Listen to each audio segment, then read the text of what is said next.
He's fresh out of jail last Friday and then rested up after spending 6 days or so, going directly to the federal prison. You've already seen the footage if you're a radio listener. He didn't resist anybody. All the camera angles came out. They were forced to drop the assault charges and the failure to follow God's orders, I mean federal officers' orders. They had weird local Philadelphia police with fascist armbands who we've learned are federal, local Renfield servants of Dracula, servants of the feds. So now we'll learn what happened inside the federal facility. And then we'll get updates on, he wants a march on all 50 states. Adam Kokesh joins us. Adam, thanks for coming on. Hey, my pleasure, Alex. Thanks for having me on again. Before we get into the latest on the marches and things, what happened inside there? How did you play chicken with them and win? Well, I played hardball. I refused to cooperate every step along the way, and thanks to everybody on the outside who was making so much noise and realized that this was a frame-up, decided to really put the pressure on them. And even that Sunday when I was there in federal lockup, there were people getting the prisoners riled up. I didn't find out about it till later, but I also want to give a shout out to George Donnelly of Shield Mutual, who provides insurance for situations like this and did an incredible job stepping up. Jim Babb, another activist in Philly who did a great job organizing events there. Nathan Cox, Meg McLean, Michael Salvi, Anthony Antonello, and my public defender, Jim McHugh, who really stepped up when executing this strategy, who understood what it was and took my advice to have fun with this. But if it wasn't for all of that increased the cost of what it was for them to keep me in prison, I was still able to communicate. I announced 2 events while I was in prison with the help of N.A. Poe, who I was locked up with. We radically increased the cost of them holding me. And so in the end, yeah, they blinked because I was saying I'm not going to accept the conditions of bail. I'm not going to take a plea. I'm not going to accept this felony charge. There's only one way that this is going down. Either you're going to drop and dismiss all charges, or I'm going to be found not guilty by a jury of my peers. And if I have to do 100 days in solitary confinement, which was essentially what I was volunteering for because I had refused to take a PPD shot and submit to a DNA test, I told him, my DNA is just fine and does not need to be tested, and it's against my religion to let government agents put needles in my body. They threatened to tie me to a bed in order to do that, but because of that, they couldn't put me in general population, which I was happy for because I was concerned for my safety.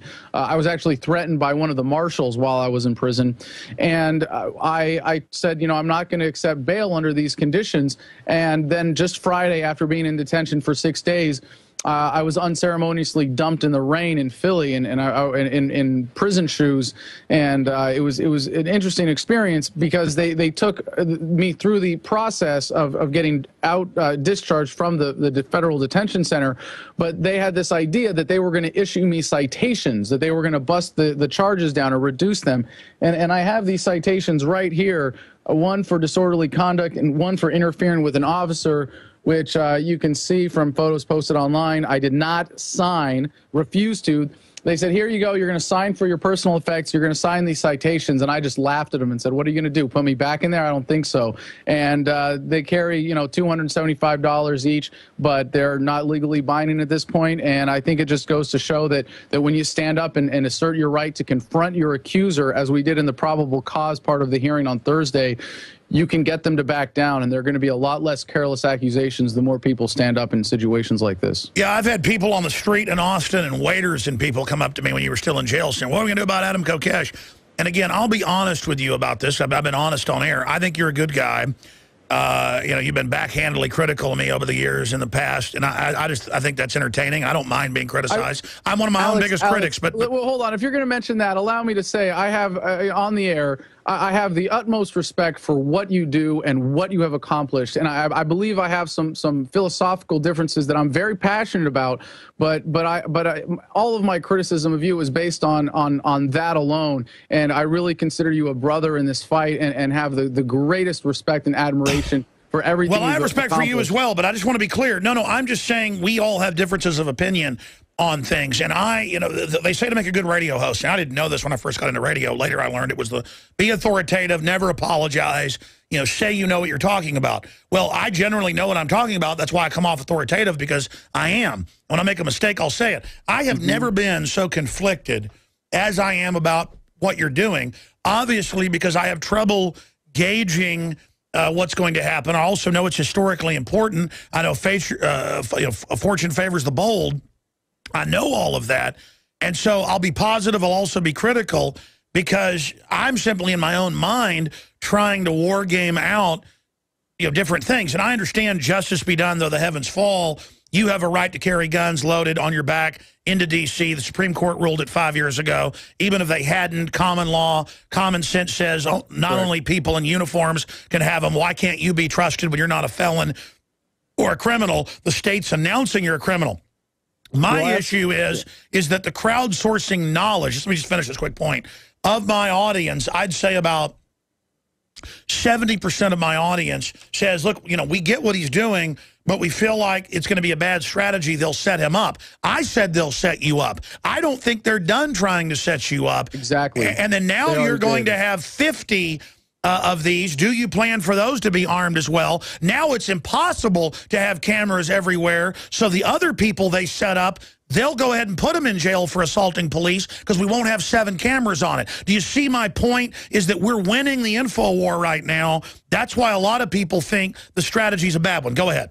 Well, Alex, the strategy has changed, and this is the opportunity presented by the circumstance that government has created by escalating their tactics and imprisoning me and framing me for assault. Trying to frame you. Simply being a political activist. Now, if we have time, I'd like to read the statement that I wrote when I was in prison. It's just about 3 minutes. Sure. But this is the new strategy for Independence Day. We're not going to be marching on the Capitol. It's going to be simply marching on 50 states. And as people want on their own to engage in civil disobedience, be it in armed resistance or simply showing up however they want, that's all on them. It's a decentralized open source thing. And this is what's so important, Alex. I believe we can have cameras at all of these events. I believe that this is what we have now at all of these events because political activists, thanks to your work and the work of so many others talking about photography not being a crime, at every one of these events, there will be accountability and there will be people calling for the orderly dissolution of the federal government. And this is what I realized when I was in prison was that I couldn't let this depend so much on myself. That's right. And I'm not afraid, as you are, of standing up firm and saying, I know what I'm talking about. I'm standing on principle. But when it comes to ensuring this event being executed properly, when the government has already escalated the violent tactics against me personally as an organizer, I can't in good conscience go forward with a plan that is so centrally dependent and not open source. So this was the statement. When a government has repeatedly and deliberately failed to follow its own laws, violated the fundamental human rights of its citizens, threatened the sanctity of a free press, created institutions intended to eliminate privacy of communication, waged war at the behest of special interests that threatens the public safety, killed hundreds of children with drone strikes, imprisoned and destroyed the lives of countless individuals for victimless crimes, stifled economic opportunity to maintain the dominance of the financial elite, stolen from the people through an absurd system of taxation and inflation, sold future generations into debt slavery, and abused its power to suppress political opposition, it is unfit to exist, and it becomes the duty of the people to alter or abolish that government by whatever means necessary to secure liberty and ensure peace. A new American revolution is long overdue. This revolution has been brewing in the hearts and minds of the people for many years, but this Independence Day, it shall take a new form as the American Revolutionary Army will march on each state capital to demand that the governors of these 50 states immediately initiate the process of an orderly dissolution of the federal government through secession and reclamation of federally held property. Should one whole year pass from this July 4th while the crimes of this government are allowed to continue, we may have passed the point at which nonviolent revolution becomes impossible. The time to sit idly by has passed. To remain neutral is to be complicit. Just doing your job is not an excuse, and the line in the sand has been drawn between we, the people, and the criminals in Washington, D.C. While some timid souls will say that it is too early, that we can solve this problem through the democratic means provided by government, that current levels of taxation are reasonable for the services provided, and that the crimes of this government are merely a tolerable nuisance, it may already be too late. While there is risk in drastic action, the greater danger lies in allowing this government to continue unchallenged. So if you are content with the status quo, stay home, get fat, watch the fireworks from a safe distance, and allow this Independence Day to pass like any other. But if you see as we see and feel as we feel, we will see you on the front lines of freedom on July 4th, 2013 for this, the final American Revolution. Alex, you said that 1776 would commence again. Well, it's not going to be the same. It's not going to be to restore the Republic. It's not to think that we have more wisdom than the founders who moved the ball this far forward. We have to take it the next bold step, and that is to recognize that this is an empire in decline, and we can do this the easy way or the hard way. And what we are suggesting is the easy way, the peaceful way, the orderly process of a dissolution of this criminal government that has come to symbolize America to the world. We have to take it down. We have to overthrow this government, and this is how we do it. Because if we do not have an orderly, peaceful dissolution of the federal government, it is going to be that much worse as we see a collapse of the currency, as we see martial law, as we see a government in its death throes continue to make more victims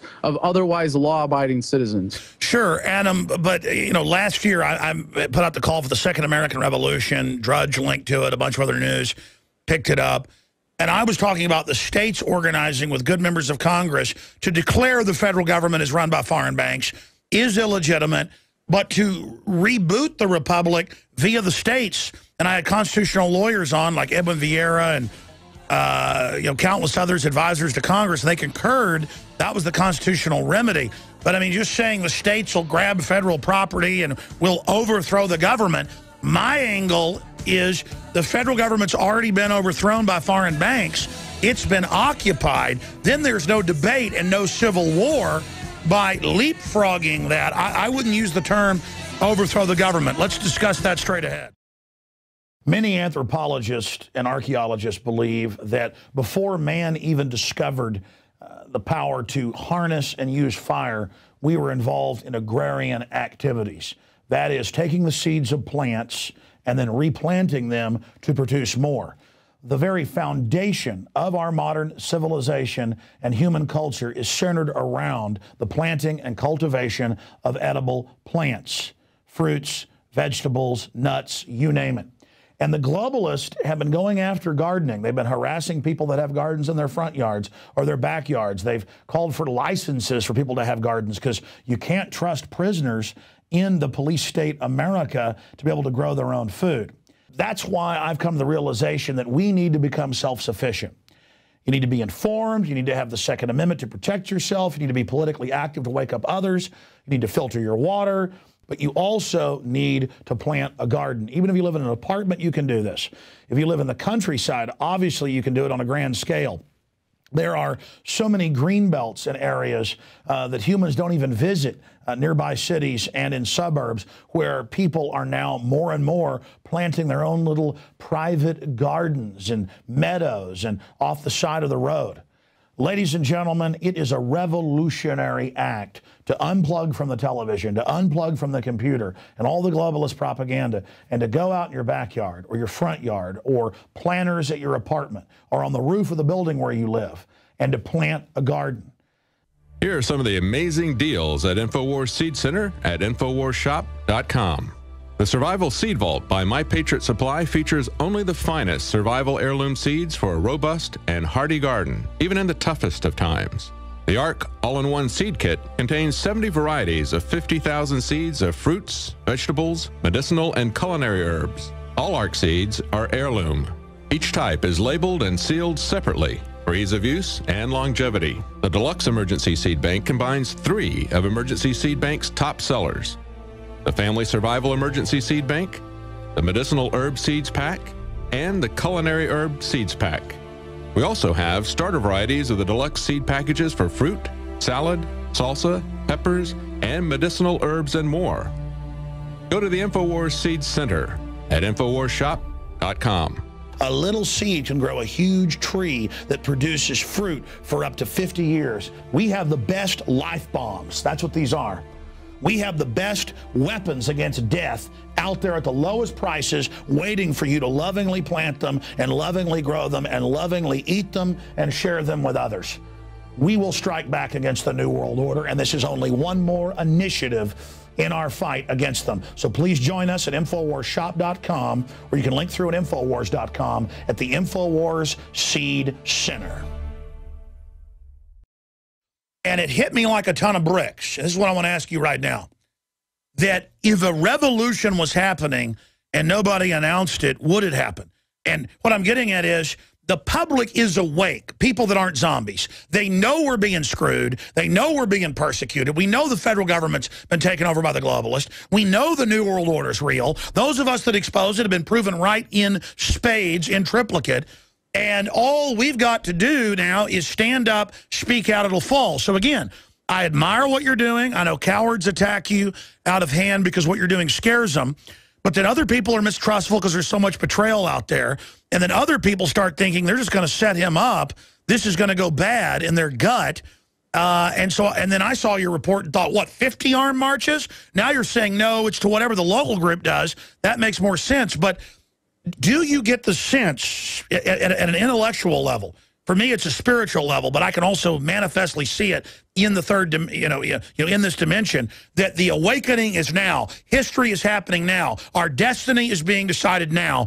Quick answer on that, Adam Kokesh. Yes, absolutely, Alex. And I believe especially the role of technology is incredibly important as empowering people to render government obsolete. I believe that the evolution towards a voluntary society is inevitable, which is why I would ask, if you had the ability to end the federal government, why would you want to reboot it? Why would you want to start again with this failed experiment when the American people are realizing that they're capable of ruling themselves? Human beings, through the empowerment of the internet, are having greater access to information that that is so fundamentally empowering. No. We can have this debate in the next hour if you can hold. Can you hold over?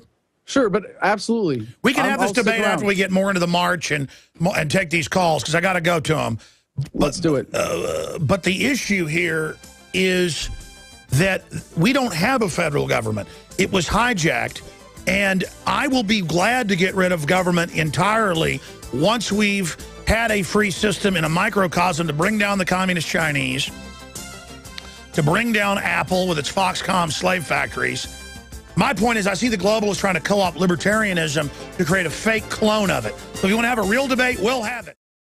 I'm Darren McBreen, and these are some of the new items that are available now at InfoWarsShop.com. Alert the public to Obama's blatant abuse of power with the new Obama t-shirt. Obama's Joker face on the front and come and take it on the back. It's time to publicly call him out for what he is, a tyrant. Defend the Second Amendment with our top seller Come and Take It t-shirts. And look at that, women's cut tank tops and t-shirts now available. Nice hat. Plus the Don't Tread on Me flag. And now you can become a micro distributor of the InfoWars magazine. Plus, get your own copy delivered right to your door each and every month. And if you're tired like I am of you and your family being exposed to polluted drinking water, get the Pro One high performance water filter. It gets rid of all pathogenic bacteria, cyst, fluoride, heavy metals, and numerous other contaminants. So join the revolution at InfoWarsShop.com.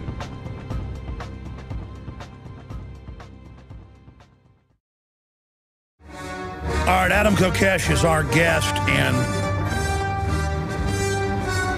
we're going to take your phone calls, actually, just right now. And then the next segment, Adam and I, after we take these calls that have been holding, we can get into a discussion about the society he'd like to see versus what I'm talking about, versus what, you're calling for out there. I just think government has dumbed people down so much that we're in a lot of trouble. And I'm just trying to stop the New World Order that's coming down on us like a ton of bricks.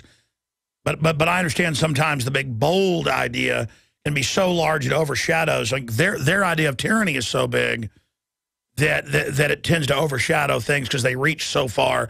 Maybe we do need to reach even further, and then it's the bold stroke oft do, miss, but often does hit to butcher some Shakespeare. Let's talk to Montine in Georgia. You're on the air, Montine. Hey, Alex. I was one of the people. Hey, do you remember having Steve Quayle on 3 years ago, and he was telling people carry concealed weapons holders were going to be GPSed? Remember that? Yes. Well, I wasn't a member then, but I would listen to it streaming overnight because I listen to you while I sleep. That's how I learn so much. But that very day, I'm getting ready, running around, getting my Hawks and Owls stuffed into the car to go do a program, and knock, knock, knock on the door, and there's this older guy with a lanyard around his neck from the Census Bureau, and he had a box in his hand. And he said, would you mind, I'm doing some preliminary census stuff, would you mind speaking your physical address into this box? And I didn't think anything about it. Well, that night, overnight, I'm hearing that day's broadcast, and I'm going, holy God, I can't believe that happened to me. So I went around to all my neighbors. Nobody else got GPS'd. And nobody else but me had a carry concealed weapons permit. No. Steve Quayle said on this show 3 years ago they were going to have domestic drones over us using GPS to mark our houses. Now that's admitted. See, it sounded crazy to say the NSA spying on us without warrants, and now it's just like, oh, of course they do. It's just amazing. Any comments on what she's bringing up, Adam Kokesh? Well, I think it's just part of the government in its death throes. You know, what you're talking about in terms of the implications for the New World Order, most of these efforts are futile. And it's really a matter of how do we ease ourselves out of this in a way that doesn't hurt as many people as possible. So I think that by taking away the tools, you know, by abolishing the particular layer of government that we're experiencing the most tyranny at right now, we can address a lot of these problems. There's no doubt if we got rid of the federal government, there'd be a boom, the likes of which this country has never seen. Exactly. $85 billion a month is siphoned out of this country and given to private individuals, and Congress can't even be told who the specific people are. I don't want to play whack-a-mole. I don't want to play whack-a-mole with all these issues and say, like, all right, we're going to fight GPS, and we're going to fight for gun rights, and we're going to fight for concealed carry, and then we're going to fight the NDAA. Because if you do that and you say, well, I'm going to use the democratic process, and we're going to lobby our representatives, and we're going to do it that way, and the government says, oh, good job, they'll pat you on the head and praise you and say, yeah, you defeated a bill. You see, the system works. Behind your back, they take a mile and laugh at you. Except now they see the crime is cutting into profits and destroying society. I mean, this tyranny they're setting up is not good for really anybody. I'll make one quick comment about something I saw on C-SPAN yesterday. I was stuck inside doing housework, so I put C-SPAN on. And normally it's stuff in Washington, like at the Capitol and stuff, but yesterday it was in San Francisco. And there was a panel of people, 2 CEOs from car share and ride share, and then a couple of, like, statisticians and stuff like that. The audience was full of 20-something, probably into their 30s, and nobody wants to own a car. They want to all share one. They want to stack and pack. And I'm thinking, I'm starting to smell Agenda 21. And people got up at the end and asked questions. Nobody mentioned anything about smart growth. Everybody thought sharing a car is a great idea. No, this is the plan. And that way more of your energy, your taxes, can go to the bureaucrats to have private jets. Absolutely.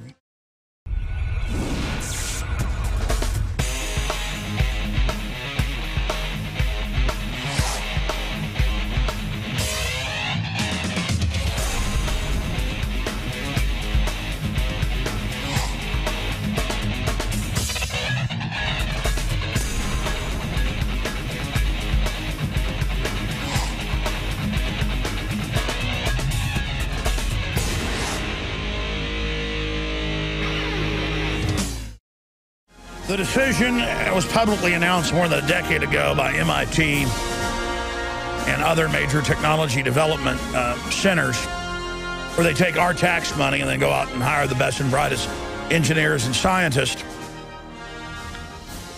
The decision was made to wire all of society to surveil and dominate and cheat the public.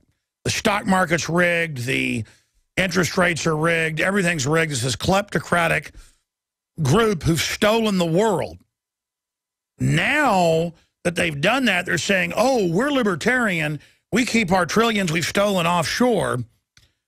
And, we're exempt from taxation, while they also lobby the socialist and communists to raise taxes on the general public, poor people, you name it. Obama raised taxes on poor people to then transfer that money offshore to them. And I'm talking about people like Peter Thiel, who's running around trying to take over the libertarians and is a member of Bilderberg. And I'm not saying we can't have converts within the establishment, but these are not converts. This is cynical. So, Adam, explain to me. All I'm saying is a lot of times you have a, quote, revolution. The vacuum gets filled with an even more corrupt system. I think we should have a very small federal government. Down the road, if we were able to get rid of it, that'd be great. But Right now, I'm trying to expose Connect boxes hooked into the NSA, watching and listening to everything you do, not to stop you from doing crime, but to dominate you and run your life and know what you're thinking before you're even thinking it. You know, I'm busy trying to get GMO out of places and exposing it. I'm busy trying. You say, well, there's whack-a-mole, all these battles. That's where I've seen us have success. I mean, how would this model look of dissolving the federal government? How would this model look? And then I guess you think that the bankers wouldn't go fund the Chinese to then invade us and attack us? Because that's the first thing they do. Or do you think our example of liberty would then be adopted by the Chinese and that they'd bring down their government? I think that's much more likely, and I think the historical trend would be towards that. And this power vacuum argument is not without historical precedence and has some credibility, but that's what makes this revolution that we're experiencing right now unique, this particular philosophically based revolution that includes a change in the paradigm. So what is that power vacuum filled with? It's filled with self-rule. It's filled with people asserting their rights. That's what prevents another power that would be as destructive from coming in. But you talk about the victories that we've had and that are absolutely legitimate victories in putting checks on government power, but none of them have done anything to stop the general trend of government continuing to grow exponentially for the amount of exploitation. As you know, numerically, when you talk about the banksters, it's continuing to grow. None of that has stopped the bigger trend. So you point out that we have a sort of fake liberty happening within the establishment. I still think that's an improvement over obvious direct tyranny, where they're saying, no, you need a ruler. We're going to be in charge of you. We're going to take your rights and we're going to tell you how to live. We're going to pretend like we're letting you live your own life. And like in that sense, I think Rand Paul would be a huge improvement over Barack Obama. But I don't think that's the be all end all solution. And having some fake liberty where you say we still need a government, you still need some central authority, is exactly what stops the process of the most important part of the paradigm shift, which is people internalizing the idea that they are free, beautiful, independent human beings who are capable of ruling themselves. So to be specific, we're going to take some phone calls. Adam Kokesh is our guest, AdamVersusTheMan.com. I'm Alex Jones with Infowars.com. Because I misinterpreted last week when I saw that letter you put out Friday about, the final revolution is announced, march on all 50 capitals, peaceful may not be possible in a year if we don't do this.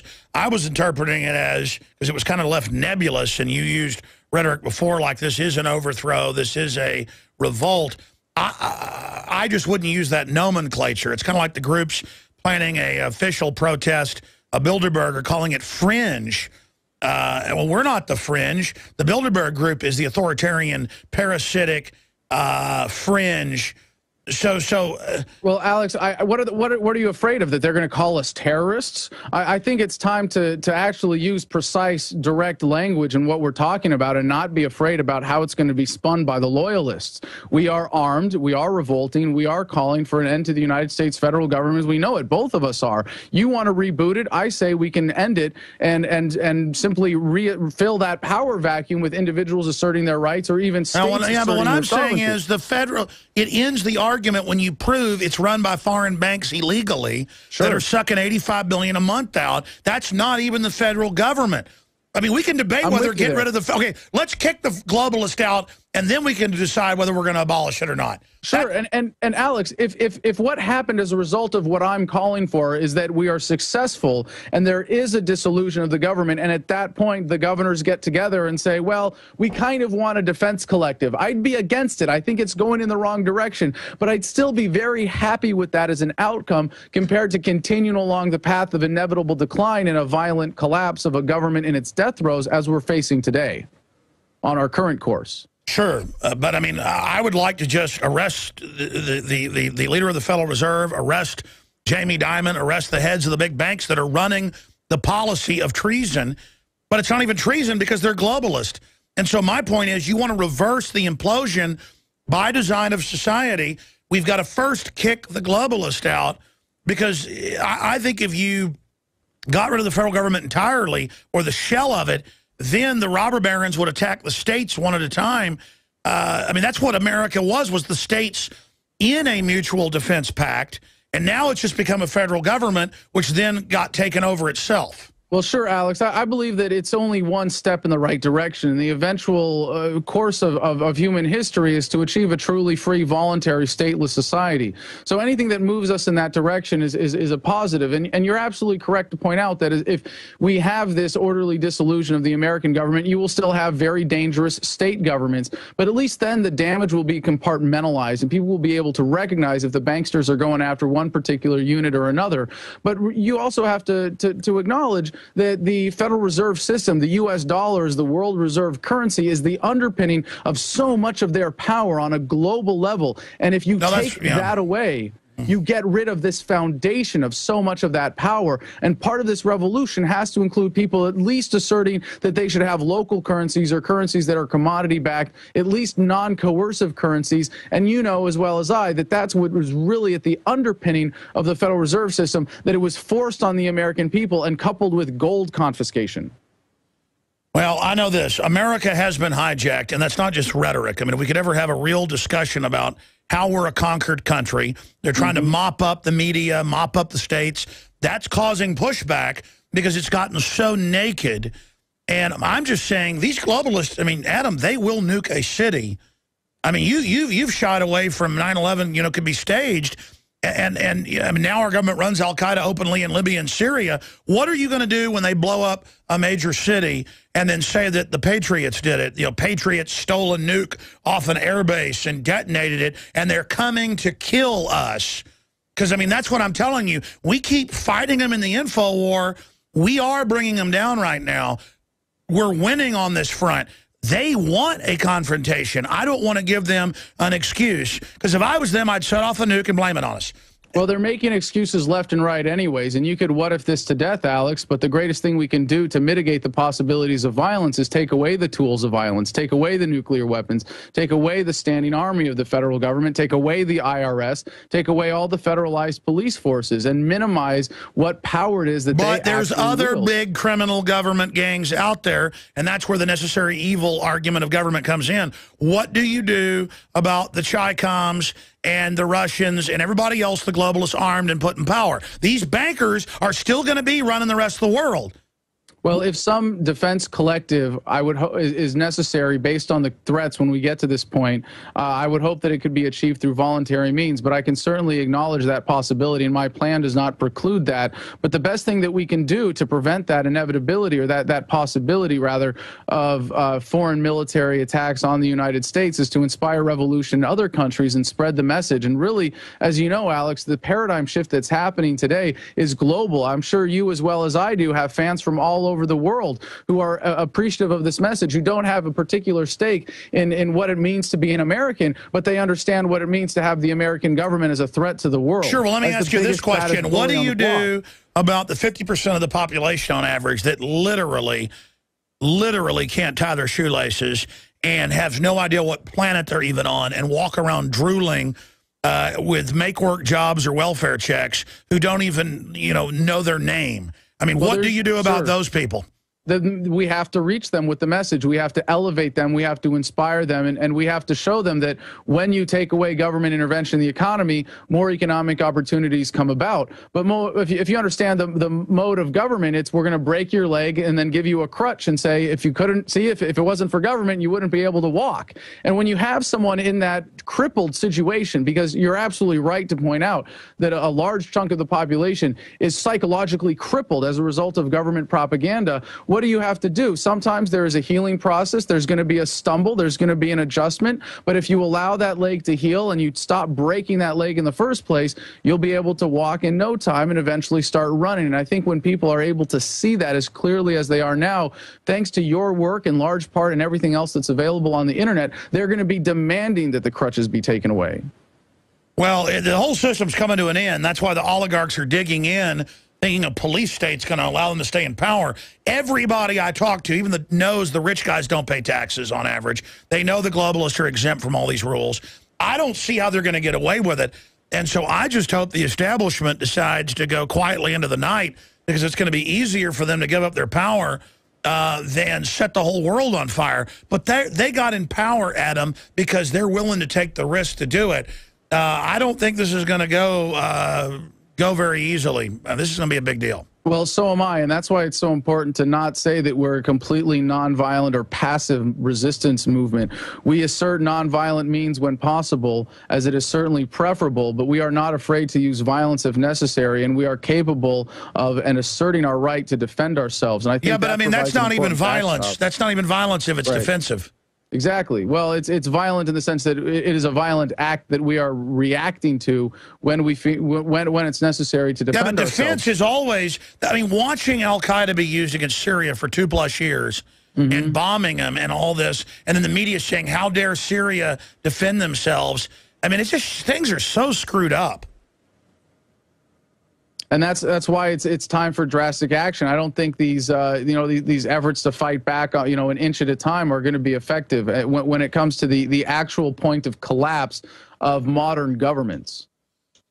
How far out do you think collapse is? Because I mean, I mean, they've got MSNBC articles about, or CNBC articles about, the dollar dying and stuff. I mean, it's just amazing.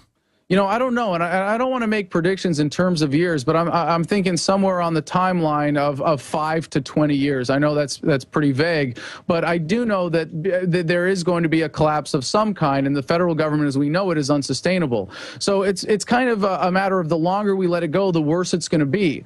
If this revolution starting this July 4th is successful, and enough people come out and decide that we are going to fundamentally change the conversation, we are going to get the American people to wake up and realize that we're better. What do you mean by revolution? I mean, you say march and demand the governors do this and then take the federal property. Are you implying people should do a forced offensive situation? No, I think that the governors can reclaim property within their states. As you have said, the federal government is illegitimate and has no legitimate authority over that property when a state would by comparison, although I would still say that it's fundamentally illegitimate as it's all part of the same system.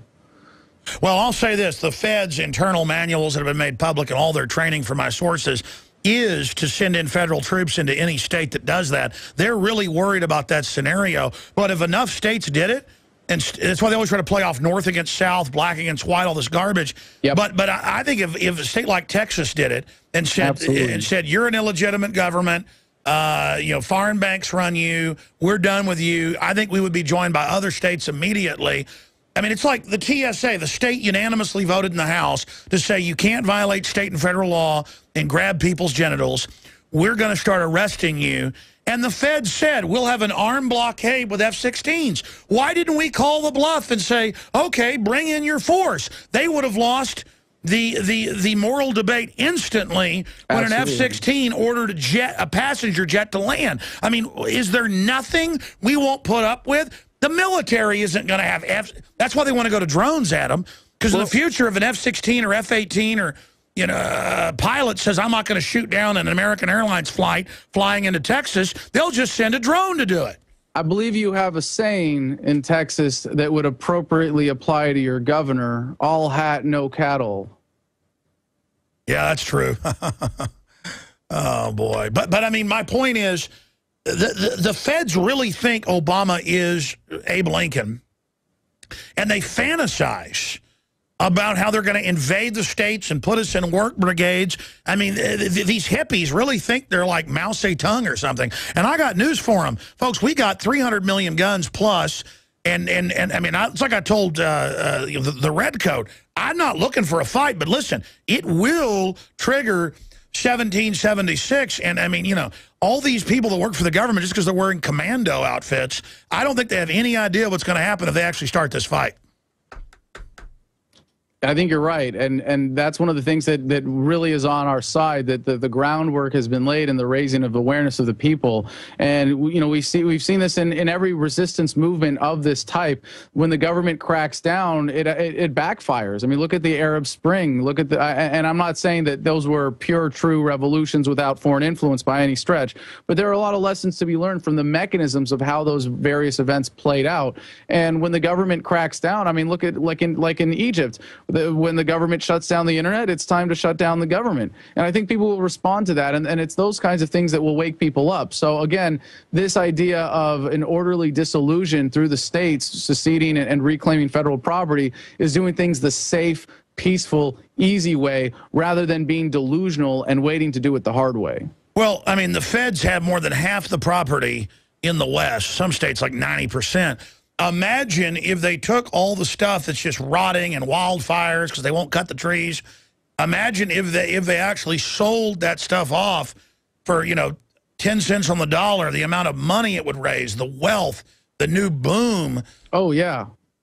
Oh, yeah, no, it's criminal how much this government is held us back economically. And that's what I think the people will only come to realize when it's shown in stark contrast. You can have the federal government or you cannot have the federal government. Look at the savings. Look at what the states can do. Look at what you can do as an individual with your community. Look at all the mutual aid organizations that are popping up. Look at all the ways that technology is empowering us to render government obsolete and to assert our self-ownership. Yeah, well, why does FEMA come in and say no one else can help in a flood or disaster and then put up signs saying closed for bad weather? Right, because they want you to be dependent. And that's kind of the struggle right now is the American people are caught between those of us who have woken up and the government. And there is a real,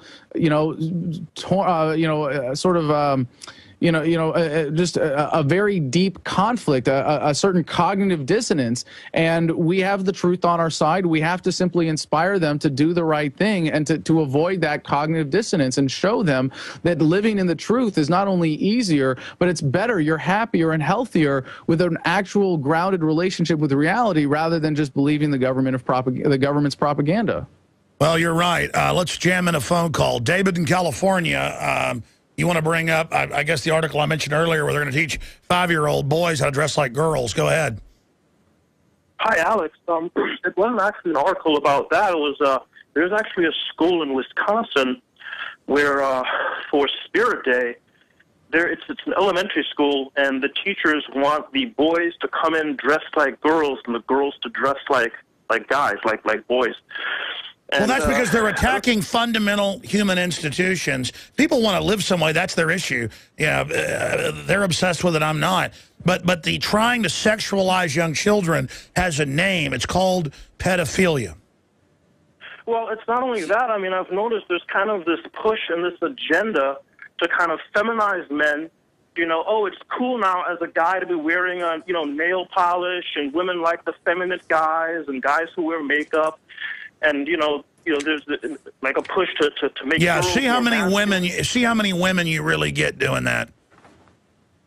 I mean, that's just. The messages they give men are the complete opposite of. I mean, maybe a trendy's looking for it at first, but that ain't what she's gonna stay into. Adam Kokesh, your comments on the agenda of this decadent government.